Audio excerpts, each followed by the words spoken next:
দিয়েছেন আল্লাহ তাআলা কবুল করুক। এবং জনাব মোহাম্মদ নুরুল ইসলাম সরকারের কাছে মেহমান হিসেবে আমার একটা আবদার, মাদ্রাসায় প্রতি মাসে 10 বস্তা করে চাউল দিলে মাদ্রাসার জন্য অনেক উপকার হবে। কিয়ামতের ময়দানে তালেবুল ইলমরা ওনাকে সুপারিশের মাধ্যমে জান্নাতের সুপারিশ করবে ইনশাআল্লাহ। আল্লাহ তাআলা কবুল করুক, বলেন আমিন। আমরা শুকরিয়া আদায় করি যে আল্লাহ রাব্বুল আলামিন আমাদেরকে দ্বীনি মজমায় দ্বীনি কথা শোনার জন্য আল্লাহ তাআলা একেবারে বেজাল মুক্ত পরিবেশে, সুন্দর পরিবেশে দান করেছেন। এজন্য আমরা আল্লাহ তাআলা নিয়ামত শুকর আদায় করছি, আলহামদুলিল্লাহ। দিবে আমরা মারহাবা বলি। আমাদের প্রধান অতিথি নুরুল ইসলাম নুরু সরকার, উনি প্রতি মাসে মাদ্রাসায় 10 বস্তা করে চাউল দিবে। আল্লাহ তাআলা তার দান কবুল করুন, বলেন আমিন। আল্লাহ তাআলা তাকে জনগণের সেবক হিসেবে এবং কিয়ামত পর্যন্ত আল্লাহ তাআলা এমন চেয়ারম্যান, এমন সেবক আল্লাহ তাআলা কবুল করুন, বলেন আমিন। শুরু করব। সম্মানিত উপস্থিতি, আমি আপনাদের সামনে তেলাওয়াত করেছিলাম মৃত্যুর এবং পরকালীন জীবন সম্পর্কে একটি আয়াত এবং হাদিস। আপনারা কেউ কথা না বলে চুপচাপ প্যান্ডেলে বসে যাবেন। খালি জায়গা থাকলে একটু জায়গা খালি করে দিবেন, খালি জায়গাটা পূরণ করবেন। পিছনে অনেক ভাই দাঁড়ায় আছে রাস্তায়, আমরা একটু সামনে চলে আসি, খালি জায়গাগুলো পূরণ করে। লা ইলাহা লা ইলাহা ইল্লাল্লাহ, লা ইলাহা লা ইলাহা ইল্লাল্লাহ, লা ইলাহা লা ইলাহা ইল্লাল্লাহ মুহাম্মাদুর রাসূলুল্লাহ সাল্লাল্লাহু আলাইহি ওয়াসাল্লাম। আলহামদুলিল্লাহ, আল্লাহ তাআলা আমাদেরকে মানুষ হিসেবে আজকের এই মাহফিলে নিয়ে এসেছেন। আমরা যদি মানুষ না হইতাম তাহলে এমন দ্বীনি পরিবেশ, এত সুন্দর পরিবেশ আসতে পারতাম না। আল্লাহ রাব্বুল আলামিন আমাদেরকে মানুষ বানাক আর না বানাক, আমাদের এই পৃথিবীর থেকে মানব দানব যাহা বলেন না কেন, যার রূহ আছে সবাইকে একদিন চলে যেতে হবে। কারণ আল্লাহ রাব্বুল আলামিন মানুষের হায়াত বানানোর আগে মৃত্যু বানাইছেন। কি বানাইছেন? মৃত্যু বানাইছেন। আল্লাহ তাআলা কোরআনে কারীমের ভিতরে বলেন, আল্লাযী খালাকাল মাউতা ওয়াল হায়াতা লিয়াবলুয়াকুম আইয়ুকুম আহসানু আমালা। আল্লাহ তাআলা বলেন, ও দুনিয়ার মানুষেরা, আমি আল্লাহ রাব্বুল আলামিন এই পৃথিবীতে হায়াত বানানোর আগে তোমাদেরকে আমি আল্লাহ তাআলা মৃত্যু দিয়েছি। আল্লাযী খালাকাল মাউত, আমি আল্লাহ তাআলা তোমাদেরকে মৃত্যু দিয়েছি। কারণ আমরা রূহের জগতে মৃত ছিলাম, আমাদের দেহ ছিল না। মায়ের পেটের ভিতরে আল্লাহ তাআলা আমাদেরকে রূহ দিয়েছেন। দুনিয়া কেমন জিনিস আমরা বুঝতে পারতাম না, রূহের জগতে আমরা কেমন ছিলাম। শুধুমাত্র রূহের ভিতরে আল্লাহ তাআলা রূহটা রেখে বলেছেন, আলাস্তু বিরব্বিকুম, ও রূহ আমি কি তোমাদের রব নয়? আমরা সবাই বলেছিলাম, হ্যাঁ আপনি আমাদের রব। আল্লাহ রাব্বুল আলামিন এটা স্বীকার নেওয়ার পরও আমাকে আপনাকে দুনিয়াতে পাঠিয়ে দিয়েছেন। আল্লাহ তাআলা চাইলে আমাকে আপনাকে কোনো কষ্ট ছাড়াই জান্নাত দিয়ে দিতে পারতেন। আল্লাহ তাআলা বলেন, বান্দা আমি আল্লাহ তাআলা তোমাদেরকে দুনিয়াতে পাঠাইছি কেন জানোনি? আল্লাহ তাআলা বলেন, ওয়ালানাবিলুওয়ান্নাকুম বিশাইইম মিনাল খাউফ মিনাল খাউফি ওয়াল জু'i ওয়া নাকসিম মিনাল আমওয়ালি ওয়াল আনফুসি ওয়াস সামারাত ওয়া বাশশিরিস সাবিরিন। আল্লাহ তাআলা বলেন, আমি তোমাদেরকে পরীক্ষা নেওয়ার জন্য দুনিয়াতে পাঠাইছি। বিভিন্ন পরীক্ষা আল্লাহ রাব্বুল আলামিন আমাদের থেকে নেবেন। আরেক জায়গা আল্লাহ তাআলা বলেন, ওমা খালাকতুল জিন্না ওয়াল ইনসা ইল্লা লিয়াবুদুন। আল্লাহ তাআলা বলেন, আমি মানুষ আর জিন জাতিকে এই পৃথিবীতে পাঠিয়েছি শুধুমাত্র আমি রবের গোলামি করার জন্য। আরেক জায়গায় আল্লাহ রাব্বুল আলামিন বলেন, আল্লাযী খালাকাল মাউতা ওয়াল হায়াতা লিয়াবলুয়াকুম আইয়ুকুম আহসানু আমালা।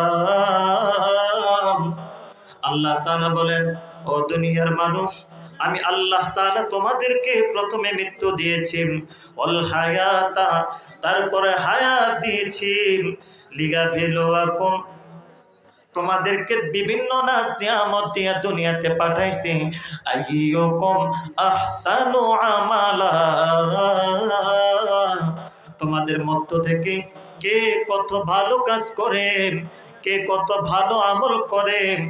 আহসান মানে ভালো, আমালা মানে কাজ। আমি ভালো কাজ দেখার জন্য তোমাদেরকে দুনিয়াতে পাঠিয়ে দিয়েছি। তাহলে আল্লাহ তাআলা আমাদেরকে পরীক্ষা নেওয়ার জন্য পাঠাইছেন, আল্লাহর গোলামি করার জন্য পাঠাইছেন। আবার আল্লাহ বলতেছেন আরেক জায়গায়, আল্লাহ তাআলা আমাদের কাছ থেকে ভালো কাজ দেখার জন্য, কে কত ভালো কাজ করে এই ভালো কাজ দেখার জন্য আল্লাহ রাব্বুল আলামিন আমাদেরকে দুনিয়াতে পাঠাইছেন। ঠিক কিনা বলেন? তো আল্লাহ তাআলা যে আমাদেরকে ভালো কাজ দেখার জন্য পৃথিবীতে পাঠাইছেন, এখন যদি আমরা আল্লাহকে ভুলে যাই, আমাদের এই দেশে অনেক মানুষ বিগত সরকারের আমলে ওনার পাওয়ার থাকার কারণে আল্লাহকে নিয়ে অনেক কটূক্তি করেছে। ঠিক কিনা বলেন? ইসলামকে নিয়ে কটূক্তি করেছে। ঠিক কিনা বলেন? ওলামা কেরামদেরকে নিয়ে কটূক্তি করেছে। ঠিক কিনা বলেন? আল্লাহ রাব্বুল আলামিনের জমিনের ভিতরে আল্লাহ তাআলা পরিপূর্ণ একটা দিন আমাদের জন্য মোকাম্মিল করে দিয়েছে।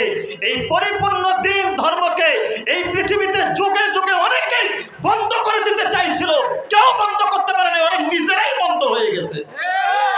ঠিক কিনা বলেন? আল্লাহ কি বলেন? আল-ইয়াওমা আকমালতু লাকুম দীনাকুম ওয়া আতমামতু আলাইকুম নি'মাতি ওয়া রাদিতু লাকুমুল ইসলাম দীনা। আল্লাহ তাআলা বলেন, আমি তোমাদেরকে পরিপূর্ণ একটা দিন, পরিপূর্ণ একটা কিতাব তোমাদের জন্য, তোমাদের দিনকে মোকাম্মেল করে দিয়েছি। এটা থেকে কেউ যদি বাড়াইতে চাও বাড়াতে পারবে না, কেউ যদি কমাইতে চাও কমাতে পারবে না। কেউ যদি এটাকে ধ্বংস করতে চায় ওই ব্যক্তি ধ্বংস হয়ে যাবে, কিন্তু দিন ধ্বংস হবে না। এজন্য যুগে যুগে উলামায়ে কেরামগণ ফাঁসির কাস্টে ঝুলে গেছে, জীবনকে বিসর্জন দিয়ে ফেলছে। আল্লামা সাঈদী সাহেব মারা গেছেন এবং অনেক উলামায়ে কেরামদেরকে অনেক ভয়ের ভিতরে আয়না ঘরের ভিতরে বন্দি রেখে অনেক কষ্ট দিয়েছেন। দিন থেকে, ইসলাম থেকে বিন্দু পরিমাণ সরাইতে পারে না। ঠিক কিনা বলেন? কিন্তু যারা আজকে এই উলামায়ে কেরামদেরকে, ইসলামকে নিয়ে বিভিন্নভাবে ইসলামকে দমায়ে দিতে চেয়েছেন, আল্লাহ রাব্বুল আলামিন বলেন, ও মানুষেরা, আমি তো হচ্ছি ইন্নাল্লাহা আলা কুল্লি শাইইন কাদির, সর্বশক্তি মহাশক্তিমান তিনি কে বলেন? আল্লাহ আরো বলেন, ও দুনিয়ার জালেম সরকার শুনে নাও, কুল্লু মান আলাইহা ফান ওয়া ইয়াবকা ওয়াজহু রাব্বিকা যুল জালালি ওয়াল ইকরাম। আল্লাহ তাআলা বলেন, ভূপৃষ্ঠে যা কিছু আছে সবই নশ্বর, সবই ধ্বংস হয়ে যাবে, একমাত্র যিনি থাকবেন তিনি হচ্ছেন কে? আল্লাহ তাআলা থাকবেন। এই আল্লাহ রাব্বুল আলামিন আমাকে আপনাকে বানাইছেন, অযথায় বানান নাই, এমনে এমনে বানান নাই। আল্লাহ রাব্বুল আলামিন আমাকে আপনাকে দুনিয়াতে বানাইয়া পাঠিয়ে দিয়েছেন। আল্লাহ রাব্বুল আলামিন কোরআনে কারীমের ভিতরে বলেন, ও মানুষ, আমি আল্লাহ তাআলা তোমাদেরকে অনর্থক সৃষ্টি করে নাই। আল্লাহ বলেন, আফা হাসিবতুম আন্নামা খলাকনাকুম আবাসা ওয়া আন্নাকুম ইলাইনা লা তুরজাউন। তুমি কি মনে করতেছো আমি তোমাকে অনর্থক বানাইছি, এমনে এমনে বানাইছি?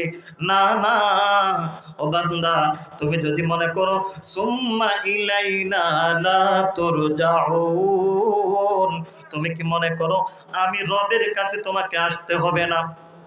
অনেকে মনে করে এমন ভাবে দাম্ভিক ভাবে দুনিয়াতে চলাফেরা করে, মনে হয় তার মৃত্যুই হবে না, মনে হয় সে কবরেও যাবে না, মনে হয় সে আখিরাতে দাঁড়াইবে না। তাদের বিশ্বাস কি যে পৃথিবীতে আসছে, খাই দায় ফুর্তি করে জীবনটা কাটাই দেবো, একদিন মারা গেলে মাটির সাথে মিশে পচে গেলে শেষ হয়ে যাব। ঠিক কিনা বলেন? যদি কবরের ভয় থাকতো, হাসরের ভয় থাকতো, আল্লাহর সামনে দাঁড়াইতে হবে, এই ভয় যদি থাকতো, তাহলে মানুষ কখনো জুলুম করতে পারতো না। ঠিক কিনা বলেন? কোনদিন ক্ষমতার অহংকারে, দাম্ভিকতার অহংকারে কোন ওলামায়ে কেরামদেরকে জেলের ভিতরে বন্দী করতে পারতো না, কোন মানুষকে মিথ্যা মামলা দিয়ে জেলের ভিতরে ঢুকাই দিতে পারতো না। ক্ষমতার অপব্যবহার করে, মানুষের সম্পদ চুর জুলুম করে তারা কোটি কোটি টাকার মতো সম্পদশালী হতে পারতো না। ঠিক কিনা বলেন? বুঝা গেল এই মানুষগুলোর ভিতরে আল্লাহর ভয় ছিল না। এই মানুষগুলো আল্লাহকে ভুলে গেছে, কোরআনকে ভুলে গেছে, মৃত্যুকে ভুলে গেছে। কবর হাসর তাদের কোনো দিন স্মরণ ছিল না। যদি স্মরণ থাকতো তারা গুনাহের কাজে লিপ্ত হতো না। ঠিক কিনা বলেন? এজন্য সম্মানিত উপস্থিতি, আপনাদেরকে বুঝতে হবে, মানতে হবে এই কোরআনের মাহফিল কেন হয়। কোরআনের মাহফিল তারা 144 ধারা জারি করেছে। কোরআনের মাহফিল হলে তাদের কথাগুলো বাস্তব হয়ে যাবে, এজন্য তারা কোরআনের মাহফিল বন্ধ করে দিত। কোরআনের মাহফিল হইলে তাদের মুখোশ উন্মোচন হয়ে যাবে, ওলামায়ে কেরাম তাদেরকে জাতির সামনে চিনাইয়ে দেবে, এজন্য তারা কোরআনের মাহফিল বন্ধ করে দিয়েছে। ঠিক কিনা বলেন? সম্মানিত উপস্থিতি, কোরআনের মাহফিল ধাপে ধাপে হয়েছে। কোরআনের মাহফিল হওয়ার কারণে এই দেশে যাত্রা গান বন্ধ হয়ে গেছে। ঠিক কিনা বলেন? কোরআনের মাহফিল হওয়ার কারণে এই দেশে সিনেমা হলগুলো বন্ধ হয়ে গেছে। ঠিক কিনা বলেন? কোরআনের মাহফিল হওয়ার কারণে এখন আমাদের দেশের মা বোনেরা পর্দার ভিতরে আছে। ঠিক কিনা বলেন? কোরআনের মাহফিল হওয়ার কারণে এই দেশের যত রাস্তিক রাম বাম তারা এখনো সাবধান আছে। ঠিক কিনা বলেন? এজন্য কোরআনের মাহফিল হবে, এটা আমরা চাই কি চাই না বলেন? কেউ যদি কোরআনের মাহফিলকে বাধা দিতে চায়, কেউ যদি মাদ্রাসা বন্ধ করে দিতে চায়, কেউ যদি কোনো ওলামায়ে কেরামের ঠুঁটি চেপে ধরতে চায়, তাহলে আমরা তার হাত ভেঙে দিব। ঠিক কিনা বলেন? আগামীতে যে সরকার আসুক, যে আসুক, কোন জালেম শাসক যদি আমাদের কাছে আসে, আমরা এটাকে প্রতিবাদ করে তাকে নামায় দেব। ঠিক কিনা বলেন? কোন জালেমকে কখনো সম্মানের আসনে বসানো যাবে? কথা বলেন, কোন জালেমকে কখনো সম্মানের আসনে বসানো যাবে না। সম্মানিত উপস্থিতি, সব কথার এক কথা, আমাকে আপনাকে পৃথিবী ছেড়ে যেতে হবে। যদি ছেড়ে যেতে হয়, আল্লাহ তাআলা সূরা মুলুকের 2য় আয়াতে বলেছেন, আইয়ুকুম আহসানু আমালা, বান্দা আমি তোমার ভালো কাজ দেখার জন্য তোমাকে দুনিয়াতে পাঠিয়েছি। বলেন আপনারা, এই পৃথিবীর থেকে আমরা যারা আজকের বয়ান শুনতেছি, আমরা কি ভালো কাজ করে যাব না মন্দ কাজ করে যাব? সবার কি বিশ্বাস হয় মরণ হবে? কথা বলেন, সবার বিশ্বাস হয়? এই পৃথিবীতে দেখেন সুন্নি ওয়াহাবি দ্বন্দ্ব আছে না নাই? আওয়ামী লীগ বিএনপি দ্বন্দ্ব আছে না নাই? আহলে হাদিস দ্বন্দ্ব আছে না নাই? বলেন, এই দেশে অনেক কিছু, নবীকে নূর মাটি নিয়ে দ্বন্দ্ব আছে না নাই? এই পৃথিবীতে অনেক কিছু নিয়ে দ্বন্দ্ব হয়, কিন্তু একটা জিনিস নিয়ে দ্বন্দ্ব নাই। কি জিনিস? সেটা হচ্ছে মরণ। সেটা হচ্ছে কি বলেন? কেউ এটাকে নাস্তিক বলেন, আস্তিক বলেন, মুসলিম বলেন, খ্রিস্টান বলেন, বৌদ্ধ বলেন, চাকমা বলেন, ত্রিপুরা বলেন, যত ধর্মের, যত বর্ণের, যত মানুষ বলেন না কেন, কেউ মৃত্যুকে অস্বীকার করে না। কারণ কি জানেন? এটা বাস্তব অভিজ্ঞতা, প্রতিনিয়ত দেখতে পাচ্ছে আমার আপনজন কবরে চলে যাচ্ছে। ঠিক কিনা বলেন? এজন্য মৃত্যু নিয়ে কেউ কোনোদিন বড়াই করে না। আমিও আপনি মৃত্যু নিয়ে বড়াই করার কোনো কি সাহস নাই। কারণ মৃত্যুকে সমস্ত বিধর্মী বলেন, সমস্ত মানুষ বিশ্বাস করে। আমাকে আপনাকে আরো বেশি বিশ্বাস করতে হবে। কেন? আমি আপনি মুসলিম। আল্লাহ কোরআনে কারিমের ভিতরে বলেন, কুল্লু নাফসিন যায়িকাতুল মাউত সুম্মা ইলাইনা তুরজাউন।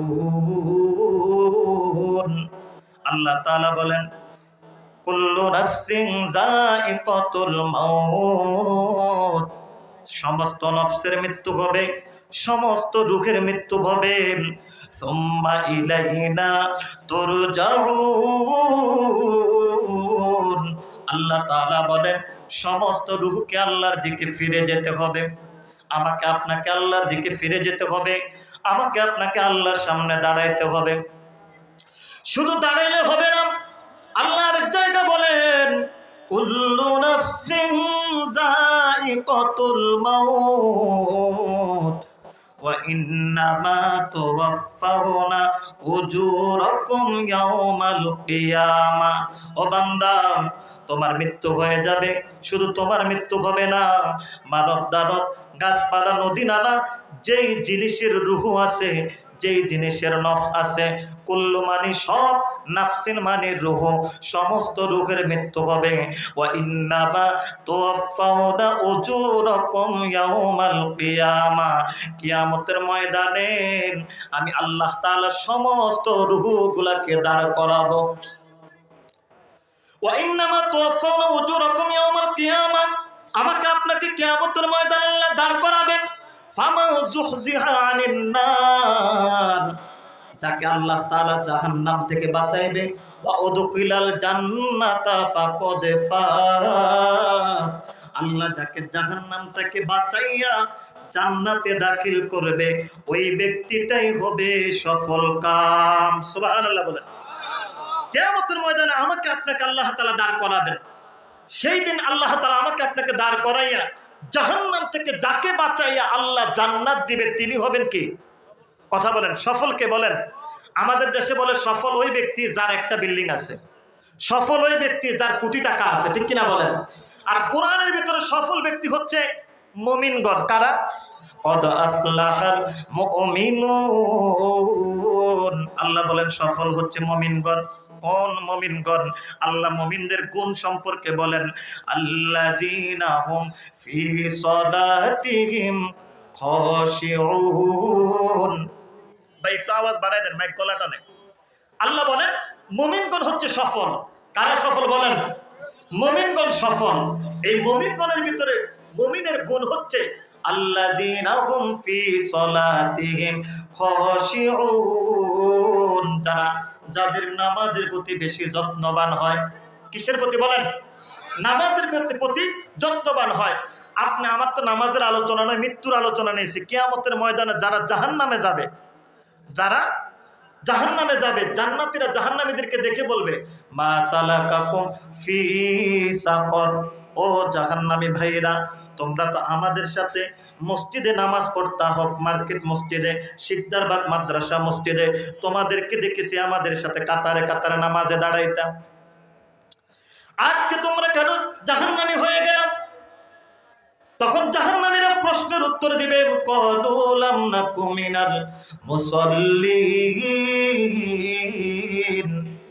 জাহান্নামীরা বলবে, আমাদের এক নাম্বার দোষ, আমরা নামাজি ছিলাম না, মুসল্লি ছিলাম না।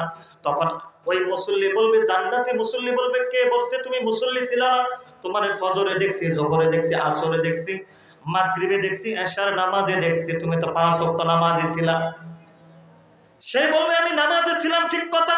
আল্লাহ তো সূরা মাউনের ভিতরে বলেছেন, ফাওয়াইলুল লিল মুসাল্লিন, আমি ছিলাম ভণ্ড মুসল্লি।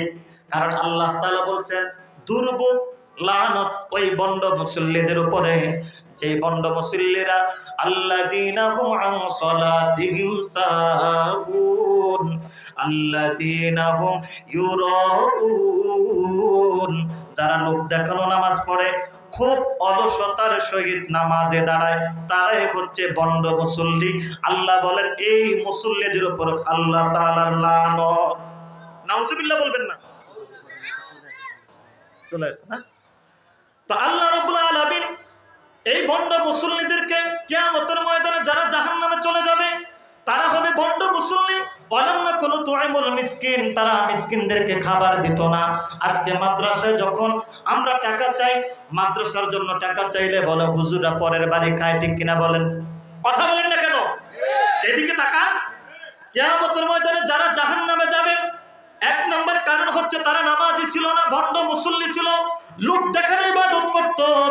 2 নম্বর অপরাধ ছিল ওয়ালাম নাকুনু তুইমুল মিসকিন, তারা কি ছিল? মিসকিনদেরকে তারা খাবার দিত না, এতিমদেরকে খাবার দিত না, মাদ্রাসা মসজিদে তারা দান করত না। এমন মানুষ আছে না নাই বলেন? এই গুণের কারণে যারা মিসকিনদেরকে খাবার দেয় না, নামাজ পড়ে না, তারা জাহান্নামী হবে। তাহলে আল্লাহ রাব্বুল আলামিন বললেন সফল হচ্ছে ওই ব্যক্তিরা যাদেরকে আল্লাহ কিয়ামতের ময়দানে দাঁড় করাইয়া জাহান্নামের খাতা থেকে নামটা কাটাইয়া তাদেরকে আল্লাহ রাব্বুল আলামিন জান্নাত দেবে। এই সমস্ত ব্যক্তিগুলা হবে আল্লাহ তাআলার কাছে সফল। তাহলে আমাকে আপনাকে আল্লাহ রাব্বুল আলামিন কিয়ামতের ময়দানে নিয়ে যাবেন, আমার আর আপনার মৃত্যু হবে। সুম্মা ইলাইনা তুরজাউন, আমাকে আপনাকে রবের দিকে ফিরে যেতে হবে। আর আজকে আমি আপনি মৃত্যুকে ভুলে গেছি, রবকে ভুলে গেছি।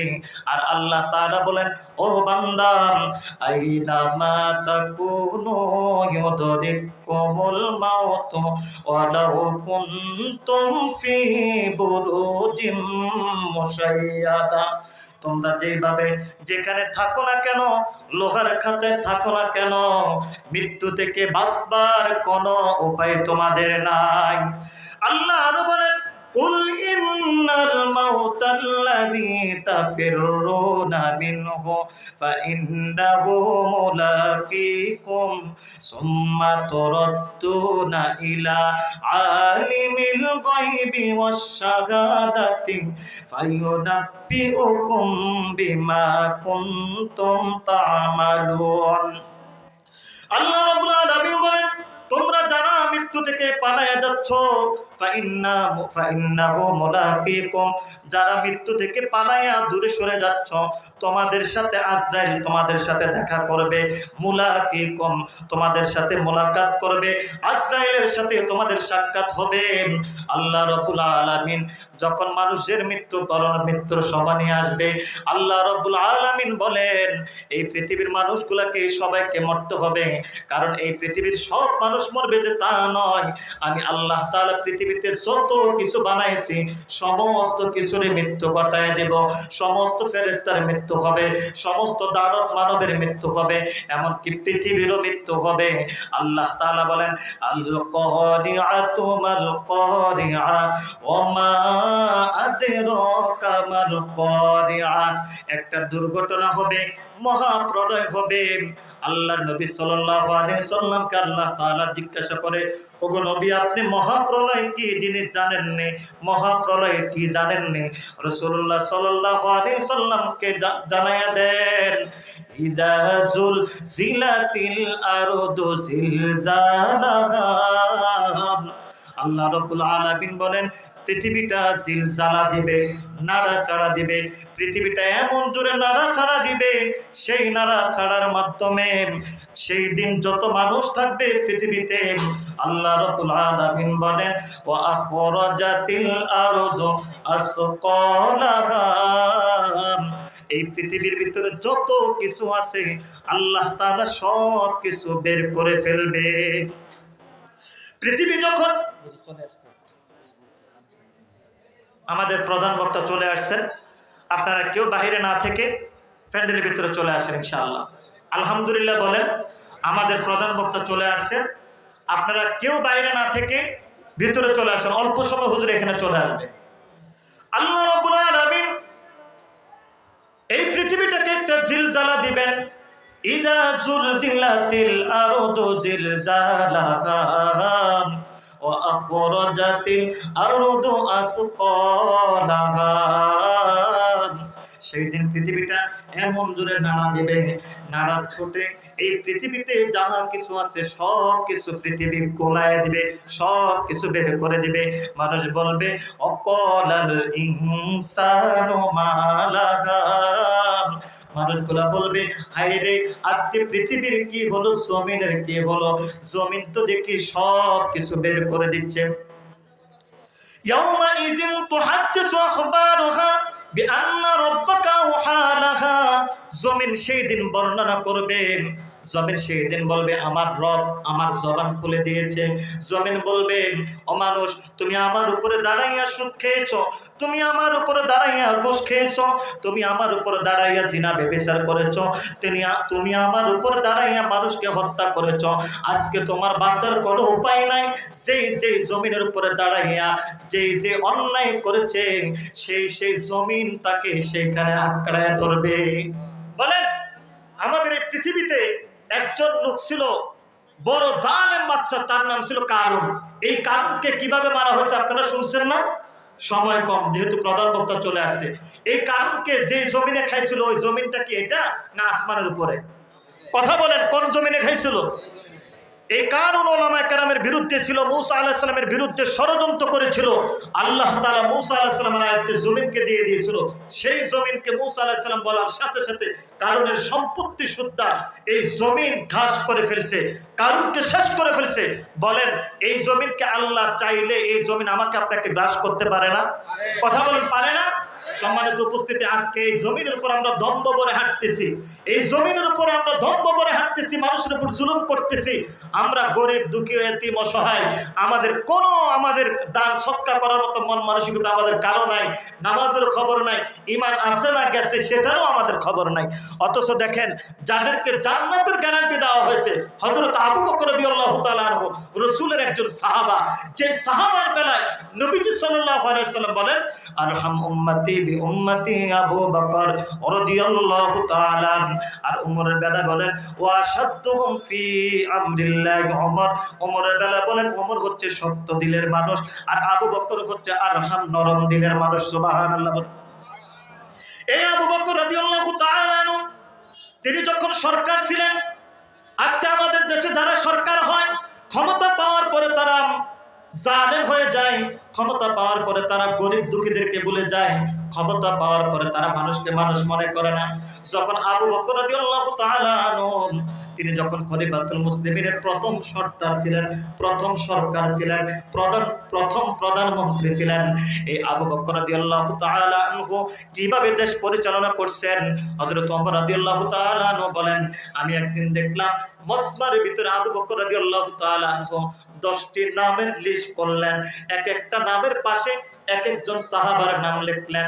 অমুক বাড়ির খেদমত অমুক সাহাবা করবে, অমুক বাড়ির খেদমত অমুক সাহাবা করবে। গরিবদের নামে লিস্ট করলেন। হযরত ওমর রাদিয়াল্লাহু তাআলা আনহু বলেন, 9 জনের নামের লিস্টের ভিতরে পাশাপাশি আমি দেখলাম অন্যান্য সাহাবাদের নাম আছে, হযরত আলীর নাম আছে, আমি ওমরের নাম আছে, হযরত আবু বকরের নাম আছে, কিন্তু 10 নম্বরে একটা নাম দেখলাম, ওই নামের পাশে কে খেদমত করবে এই নামটা নাই। 9 জন ব্যক্তিকে 9টা বাড়ির দায়িত্ব দেওয়া হয়েছে। 9 জন ব্যক্তি, 9 জন সাহাবা, 9 জন দরিদ্র বাড়ির খেদমতে নিয়োজিত। আমি হযরত ওমর রাদিয়াল্লাহু তাআলা আনহু, আমার যেটা ভাগ ছিল আমি এইটা দায়িত্ব পালন শেষ করে ওই 10 নম্বরে যে বিধবা মহিলা, বুড়ি মহিলা, তার খেদমতের নাম নাই, কে খেদমত করবে তার, ওই বুড়ির বাড়িতে আমি চলে গেলাম। প্রথম দিন যাইয়া বুড়ি মাকে ডাক দিলাম, বুড়ি মা, আমি হযরত ওমর আপনার কাছে এসেছি, আপনার কোনো হাজত আছে নাকি আমাকে বলেন। বুড়ি মা এবার ডাক দিয়ে বললাম, আমার তো হাজত যেটা আছে এটা তো অনেক আগে পূর্ণ হয়ে গেছে, একজন ব্যক্তি এসে পূর্ণ করে চলে গেছে, আমার কাছে দিনের মতো আর কোনো কাজ নাই। হযরত ওমর রাদিয়াল্লাহু তাআলা আনহু একদিন আসলেন, পাইলেন না, দ্বিতীয় দিন আসলেন, আবারও বুড়ি মাকে ডাক দিলেন, পাইলেন না। তৃতীয় দিন হযরত ওমর রাদিয়াল্লাহু তাআলা আনহু আরো অনেক আগে ভোর রাত্রে চলে আসলেন। কে এই বাড়িতে গোপনে গোপনে ইবাদত করে? কারণ হযরত আবু বকর রাদিয়াল্লাহু তাআলা আনহু ওই 10 নম্বরে বুড়ি মহিলার বাড়ির পাশের খেদমতকারের নাম তিনি লেখেন নাই, কারণ তিনি নিজে এটা খেদমত করতেছেন। সুবহানাল্লাহ বলেন। হযরত আবু বকর রাদিয়াল্লাহু তাআলা আনহু এমন একজন সাহাবা, ওনার মেয়ে হযরত আয়েশা রাদিয়াল্লাহু তাআলা আনহার রানের উপরে নবীজি সাল্লাল্লাহু আলাইহি সাল্লাম মাথা রেখে ঘুমাচ্ছিলেন, আর আয়েশা রাদিয়াল্লাহু তাআলা আনহা রাত্রিবেলা আকাশের তারকাগুলা গুনতেছেন। নবীজি সাল্লাল্লাহু আলাইহি সাল্লাম বললেন, ও আয়েশা, আকাশের তারকার সমান কার এত নেক আমল আছে তুমি জানো নি? হযরত আয়েশা রাদিয়াল্লাহু তাআলা আনহা মনে করছে হযরত আবু বকরের নাম বলবে, কিন্তু নবীজি সাল্লাল্লাহু আলাইহি সাল্লাম বললেন না, এটা হচ্ছে হযরত ওমর রাদিয়াল্লাহু তাআলা আনহুর আমল। এই আকাশের তারকার চাইতে আল্লাহ অনেক বেশি নেক আমল দিয়েছে। সুবহানাল্লাহ। হযরত আয়েশা রাদিয়াল্লাহু তাআলা আনহা একটু মন খারাপ করে ফেলছেন যে আমি আয়েশার বাপের নাম আবু বকরের নাম না বলেন নবীজি হাফসার বাপের নাম কেন বললো, একটু অভিমান হালকা। এরপরে নবীজি সাল্লাল্লাহু আলাইহি সাল্লাম বলেন, ও আয়েশা, তোমার হয়তো মন খারাপ হয়ে গিয়েছে যে আমি তোমার বাবার নাম বলি নাই। কেন হাফসার বাবার নাম ওমরের নাম কেন বললাম? হয়তো তোমার কাছে একটু অভিমান আসতে পারে। ও আয়েশা, তুমি শুনে নাও, আমার হিজরতের সঙ্গী আবু বকর রাদিয়াল্লাহু তাআলা আনহুর একটা রাত্রির ইবাদত হযরত ওমর রাদিয়াল্লাহু তাআলা আনহুর সারা রাত সারা জীবনের ইবাদতের চাইতে অনেক বেশি মূল্য। সুবহানাল্লাহ বলেন। হযরত ওমর রাদিয়াল্লাহু তাআলা আনহু চাই আবু বকরের আগে যাওয়ার জন্য। আচ্ছা আচ্ছা, হযরত আবু বকর রাদিয়াল্লাহু তাআলা আনহু উনি দেখে সব সময় বেশি বেশি নেক আমল করেন। হযরত ওমর রাদিয়াল্লাহু তাআলা আনহু চায় আবু বকরের আগে যাওয়ার জন্য, নেক আমলের প্রতিযোগিতা করার জন্য। এরপরে দেখে তৃতীয় দিন একজন যুবক ব্যক্তি বুড়ি মহিলার কাজ সেরে ঘর থেকে বের হয়ে যাচ্ছে চাদর মোড়া দিয়ে। হযরত ওমর রাদিয়াল্লাহু তাআলা আনহু সামনে দাঁড়ায় গেলেন। সামনে দাঁড়ায় বলতেছেন, ও যুবক, আপনাকে একটু দেখতে চাই। আপনাকে 3 দিন খোঁজার জন্য আসলাম। আপনি গোপনে গোপনে খেদমত করে চলে যান। আপনার চেহারাটা যদি একটু দেখাইতেন আমি খুশি হইতাম। এরপরে দেখা যাচ্ছে যে আবু বকর রাদিয়াল্লাহু তাআলা আনহু উনি ওনার ঘুমটা উঠাচ্ছে না। হযরত ওমর রাদিয়াল্লাহু তাআলা আনহু নিজে চাদরটা উঠাইলেন আর দেখতে পাইলেন পায়ের ভিতরে জুতা নাই। তিনি একজন সরকার, তিনি একজন প্রধানমন্ত্রী, পায়ের ভিতরে জুতা নাই, মুখের ভিতরে দাড়ি ভিজে ভিজে পানি পড়তেছে। সুবহানাল্লাহ বলবেন না? মুখের ভিতরে দাড়ি ভিজে ভিজে পানি পড়তেছে, চোখের পানি পড়তেছে। হযরত ওমর রাদিয়াল্লাহু তাআলা বলেন, ভাই আবু বকর, তোমার সাথে আমি অনেক দিন প্রতিযোগিতা দিয়েছি, পাল্লা দিয়েছি, কোনোদিন তোমার আগে আমি যাইতে পারি না। তুমি গোপনে গোপনে রবের সাথে এত প্রেমের সম্পর্ক গড়ে ফেলছো। আমি ওমর কতদিন চাইলাম, তোমার আগে যাইতে পারলাম না। কিন্তু আমার প্রশ্ন হলো, তুমি তো একজন প্রধানমন্ত্রী, তোমার পায়ে জুতা কই? তুমি তো জুতা নিয়ে আসতে পারতা। খালি পায়ে তুমি গোপনে গোপনে ঘুমটা দিয়ে আসো, আবার ঘুমটা দিয়ে চলে যাও, জুতা ছাড়া কেন যাও? আবু বকর রাদিয়াল্লাহু তাআলা আনহু ওমর রাদিয়াল্লাহু তাআলা আনহুকে ডেকে বলেন, ভাই ওমর, আমি তো জুতা নিয়ে আসতে পারতাম, কারণ আগে জুতা ছিল না, খরম ছিল। খরম পা দিয়ে হাঁটলে কি হয়? আওয়াজ হয়। যারা মুরব্বী তারা চেনে খরম, কিন্তু 20-25 বছরের ছেলেরা খরম চিনবে না। আবু বকর রাদিয়াল্লাহু তাআলা আনহু বলেন, আমি যদি খরম পা দিয়া যদি খেদমতের জন্য আসি, রাত্রেবেলা যারা আমার রাস্তার আশেপাশে ঘুমায় তাদের ঘুম যদি আমার জুতার আওয়াজে ভেঙে যায়, কিয়ামতের ময়দানে যদি তারা আমি আল্লাহর কাছে আমি আবু বকরের নামে নালিশ করে, তাহলে আমার বাঁচার কোনো উপায় নাই। সুবহানাল্লাহ বলবেন না? এমন সচেতন ছিল তৎকালীন প্রধানমন্ত্রী যারা ছিলেন। আর আজকে কি হচ্ছে? জালেম প্রতিরোধ, জালেম পরিচয় দিচ্ছে। যারা ক্ষমতা পায় জালেম হয়ে যায়। আল্লাহ তাআলা যেন এমন জালেম থেকে এই দেশের মানুষকে হেফাজত করে বলে আমিন। আমি আপনাদেরকে বলেছিলাম আমাদের মৃত্যু হবে, আল্লাহর সামনে দাঁড়াইতে হবে। আল্লাহর সামনে ওই ব্যক্তি সফল হবে যাকে জাহান্নাম থেকে বাঁচাইয়া আল্লাহ জান্নাত দিবে। জাহান্নাম থেকে বাঁচাবে কাকে? আল্লাহ। কদ আফলাহাল মুমিনুন, যারা মুমিন হবে। কারা? যারা মুমিন হবে। মুমিনের গুণ কি বলছিলাম? মুমিনের গুণ হচ্ছে আল্লাযীনা হুম ফি সলাতিহিম খাশিউন, যারা নিজেদের নামাজের প্রতি বেশি যত্নবান। 1 নাম্বার গুণ। 2 নাম্বার হচ্ছে ক্বালু লাম নাকু মিনাল মুসাল্লিন, যারা নামাজি ছিল না তারা জাহান্নামে যাবে। ওয়ালাম নাকু নুতইমুল মিসকিন, যারা মিসকিনদেরকে খাবার দেয় নাই তারাও জাহান্নামে যাবে। আছে না নাই বলেন? আমরা যদি মিসকিনদেরকে খাবার না দেই তাহলে আমরা কোথায় যাব বলেন? জাহান্নামে যাব। যদি নামাজি না থাকে আমরা জাহান্নামে যাব। জি জি। তাহলে আমি আরো 4টা গুণ আছে, আরো 4টা অপরাধ আছে, অপরাধের কারণে জাহান্নামে নেওয়া হবে। সময় কম, আমি আপনাদেরকে বলি। 1 নাম্বার, আমরা নামাজ পড়বো তো ইনশাআল্লাহ বলেন। 2 নাম্বার, অকুন্নানা ক্বালু লাম নাকু মিনাল মুসাল্লিন ওয়া লাম নাকু নুতইমুল মিসকিন, মিসকিনদেরকে খাবার দিব তো ইনশাআল্লাহ। এবার শুনেন, দান করলে কি লাভ? আল্লাহ তাআলা কোরআনে কারীমের ভিতরে বলেন, মাসালুল লাযিনা ইউনফিকুনা আমওয়ালাহুম ফি সাবিলিল্লাহি কামাসালি হাববাতিন আমবাতাত সাবআ সানাবিলা ফি কুল্লি সুমবুলাতিন মিয়াতু হাব্বা আল্লাহু ইউদাঈফু লিমান ইয়াশা আল্লাহু ওয়াসিউন আলীম। আল্লাহ তাআলা বলেন, কেউ যদি আল্লাহর রাস্তায় একটা টাকা দান করে, কয়টা টাকা বলেন? একটা টাকা যদি দান করে, আল্লাহ তাআলা তাকে এক টাকার বিনিময় 700 অথবা তার থেকে অধিক পরিমাণ আল্লাহ তাআলা তাকে দান করবে। সুবহানাল্লাহ বলেন, জোরে বলেন সুবহানাল্লাহ। সম্মানিত উপস্থিতি, এটা একটা মাদ্রাসা, জামিয়া মাহমুদিয়া অলিনগর শিকদারবাগ মাদ্রাসা। এই মাদ্রাসাটা আপনাদের এলাকার জন্য একটা রহমত, বলেন ঠিক কিনা?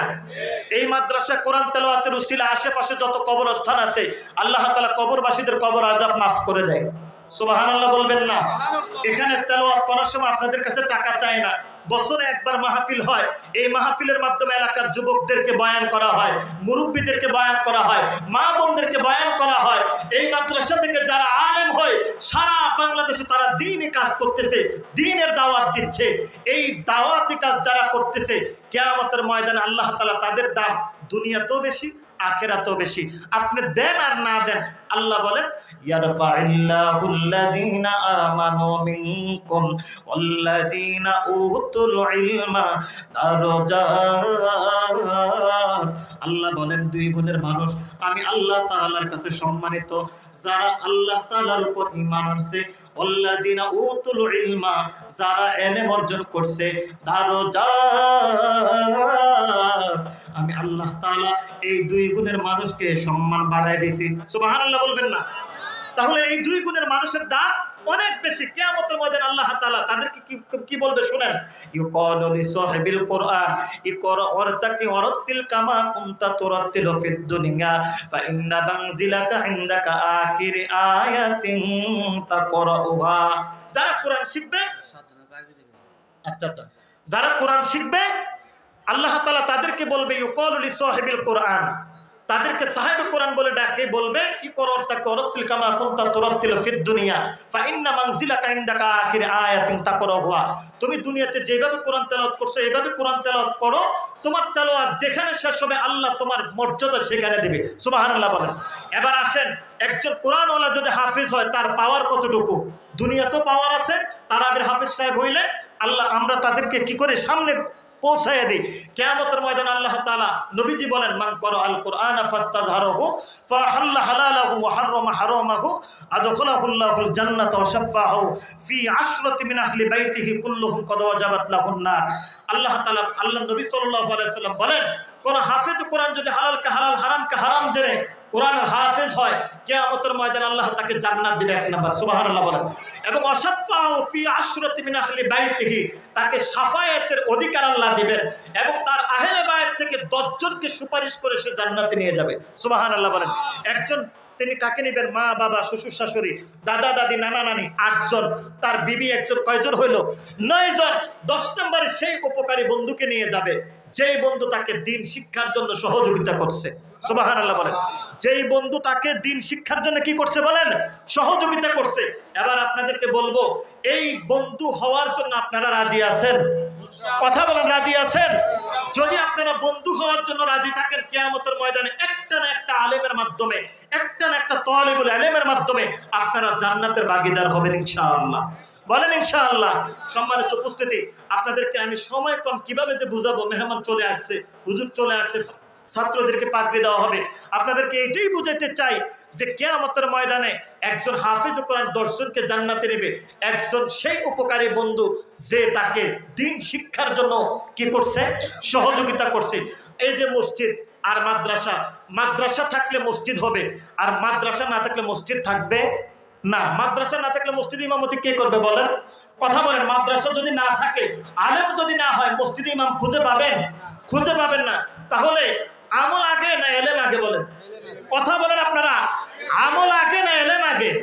কারণ এলেম, আমরা দেখেন 1500 বছর আগে আমরা জন্ম নেই নাই, নবী মুহাম্মদ সাল্লাল্লাহু আলাইহি সাল্লামকে দেখি নাই, কিন্তু ইন্নাল উলামা ওয়ারাসাতুল আম্বিয়া আমরা দেখতে পাচ্ছি, ঠিক কিনা বলেন? এই উলামা কেরামের মাধ্যমে আমরা দ্বীন পাইলাম, এই উলামা কেরামের মাধ্যমে আমরা কোরআন শিখলাম, এই উলামা কেরামের মাধ্যমে আমরা আল্লাহ এবং রাসূলকে চিনলাম, ঠিক কিনা বলেন? তাহলে যুগে যুগে এই উলামা কেরাম যদি থাকে কি লাভ দেখেন।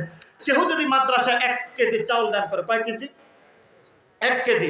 আপনি মসজিদে টাকা দান করলেন, 100 টাকা দেন, 1 টাকা দেন, এই দানের মেয়াদ থাকে 100 বছর। কয়শো বছর? কথা বলেন। কেউ যদি মসজিদে টাইলস লাগায় আর একটা মসজিদ করে দেয়, এই বিল্ডিং এর মেয়াদ কয়শো বছর দেয় ইঞ্জিনিয়ার? কথা বলেন, কয়শো বছর দেয়? 100 বছর দেয়। কিন্তু এই 100 বছর পরে আবার মসজিদ ভাঙা হইলে যিনি মসজিদে টাকা দেয় তার নামে আবার সওয়াব শুরু হয়। কিন্তু আপনি 100 বছর মুসল্লিরা নামাজ পড়ার কারণে সওয়াব পাইলেন। আর মাদ্রাসায় যদি আপনি 1 কেজি চাউল দেন, এটার মেয়াদ কি 100 বছর না কয়শো বছর? একটু শুনেন, একটু খেয়াল করেন। কেউ যদি 1 কেজি চাউল দেয় আর ওই মাদ্রাসার একটা ছাত্র যদি আলিফ শিখে, কি শিখে? কথা বলেন, আলিফ শিখে। এই যে আমি আলিফ শিখছি, আলহামদুলিল্লাহ শিখছি, যেখান থেকে শিখছি, যার থেকে শিখছি, আমার মা শিখালে মা সওয়াব পাইতেছে, বাবা শিখালে বাবা সওয়াব পাইতেছে, উস্তাদ শিখালে উস্তাদের সওয়াব পাইতেছে। যেই আমার শিখার জন্য সহযোগিতা করছে টাকা দিয়ে, পয়সা দিয়ে, আমাকে বুদ্ধি পরামর্শ দিয়ে, সেও সওয়াব পাইতেছে। সুবহানাল্লাহ বলেন। আপনিও যদি একটা তালিবুল ইলমকে 1 কেজি চাউলের একটা খাওয়া খাওয়াইয়া, ওই ছেলেটা যদি আপনার খাওয়া খেয়ে যদি আলিফ শিখে, এই আলিফ সে যতবার পড়বে ততবার আপনি সওয়াব পাবেন, আপনার মা বাবা সওয়াব পাবে, আপনার দাদা দাদি সওয়াব পাবে, এক কথা আপনার 14 গোষ্ঠী সওয়াব পাবে। এই সওয়াবের মেয়াদ কি একদিন 2 দিন? না না, এই ছেলে যতদিন আলিফ পড়বে বা তাকে, সে যাকে আলিফ শিখাবে, সে যাকে আলিফ শিখাবে, এবার কিয়ামত পর্যন্ত যত ছাত্র এই হুজুর থেকে আলিফ শিখবে, ততদিন পর্যন্ত যত হাজার হাজার ছাত্ররা আলিফ পড়বে, প্রত্যেকটা এক একটা অংশ আল্লাহ আপনার কবরে পাঠাবে। সুবহানাল্লাহ। তাহলে এটার মেয়াদ কি 100 বছর নাকি 1000 কোটি বছর কিয়ামত পর্যন্ত? কথা বলেন। তাহলে দান কোথায় করলে বেশি লাভ? কথা বলেন, মাদ্রাসায় কোথায় করলে বেশি লাভ? মাদ্রাসায়। 1 নম্বর আপনি মিসকিনকে দান করলেন, 2 নম্বর আপনি দ্বীনের সহযোগিতা করলেন, 3 নম্বর আপনি কিয়ামত পর্যন্ত আপনি সদকা জারিয়া সওয়াব পাবেন। সুবহানাল্লাহ বলেন। আমাদের এখানে আজকের মাহফিলের প্রধান অতিথি জনাব নুরুল ইসলাম সরকার মাদ্রাসায় 1 লক্ষ টাকা দিয়েছে, মারহাবা বলে। আমি আরেকজন ব্যক্তিকে চাইবো 1 লক্ষ টাকা দেওয়ার মতো কেউ আছেন? এই কিয়ামতের ময়দানে একজন উপকারী বন্ধু হবেন, আপনাকে একজন আলেমের মাধ্যমে আল্লাহ জান্নাতের ফয়সালা করবে ইনশাআল্লাহ। 1 লক্ষ টাকা কে আছেন? 1 লক্ষ টাকা। সময় কম, হুজুর চলে আসবে, একেবারে সময় কম। 1 লক্ষ টাকা কে আছেন? আমাদের প্রধান অতিথির সাথে মিলাইয়া 1 লক্ষ টাকা কেউ নাই? আল্লাহ একজন 1 লক্ষ টাকা দেনওয়ালা বান্দা মিলাইয়া দেন, বলেন আমিন। জোরে বলেন আমিন। কেউ আছেন 1 লক্ষ টাকা? 1 লক্ষ টাকা নাই? 1 লক্ষ টাকা নাই? আচ্ছা, এটাকে সমান অর্ধেক করে 50,000 টাকা করে দিবেন। 2 জন ব্যক্তি 50,000 টাকা করে এই মাদ্রাসায় দিয়ে মাদ্রাসার ছাত্রদের সহযোগী হবেন, উপকারী বন্ধু হবেন। আমরা আজকে উলামায়ে কেরাম সবাই দোয়া করব, কিয়ামতের ময়দানে আল্লাহ তাআলা আপনাকে নাজাতের উসিলা বানায় দিবে, আপনার বাবা মাকে আল্লাহ জান্নাতের উসিলা বানায় দিবে, বলেন আমিন। কে আছেন? 2 জন ব্যক্তি 50,000 টাকা করে দিবেন। 50,000 টাকা করে চাইছি, নাই? 50,000 টাকা, একটু দ্রুত বলেন কে আছেন?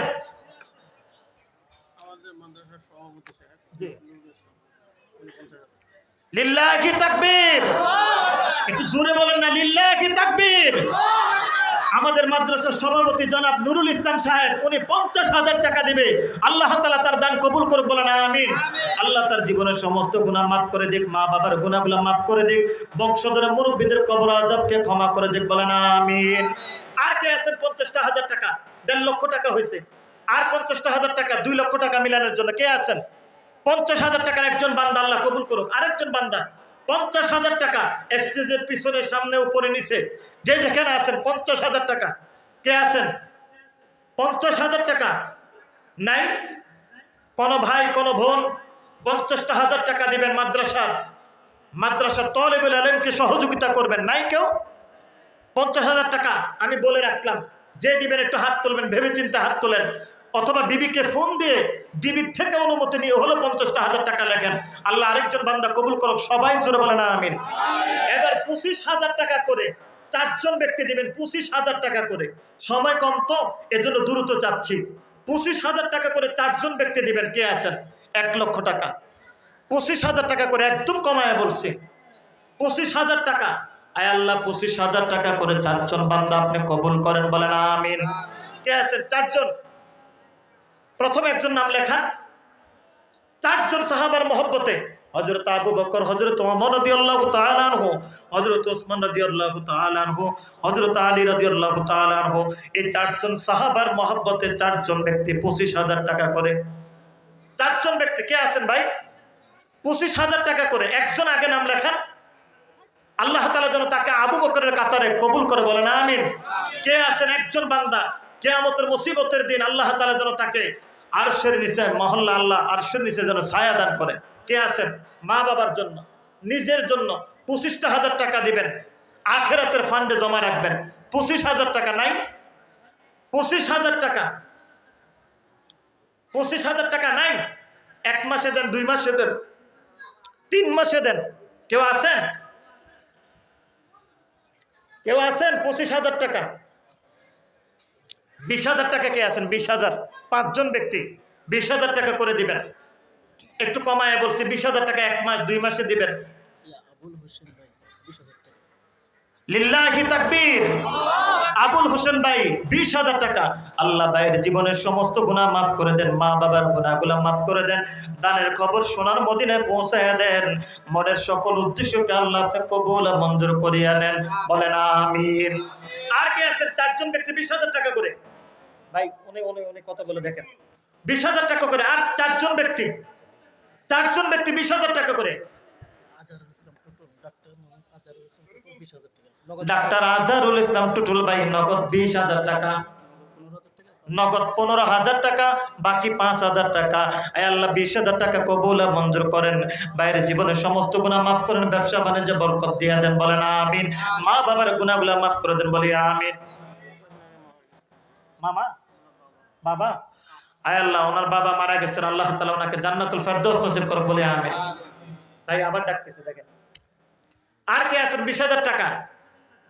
20,000 টাকা আল্লাহ তাআলা 20,000 টাকা দেনওয়ালা আরো 3 জন ব্যক্তি কবুল করুক, বলেন আমিন। আপনারা সবাই আমিন বলতেছেন না, টাকা না দেন কোনো সমস্যা নাই, আমিন তো একটু জোরে বলতে পারেন। এত বখিল এত কিপটা মানুষ তো দেখি নাই। টাকা দিয়েন না, কোনো দরকার নাই, কিন্তু একটু জোরে আমিন বলতে পারবেন না? আল্লাহ তাআলা 3 জন 20,000 টাকা দেনওয়ালা বান্দা কবুল করুক, সবাই জোরে বলেন আমিন।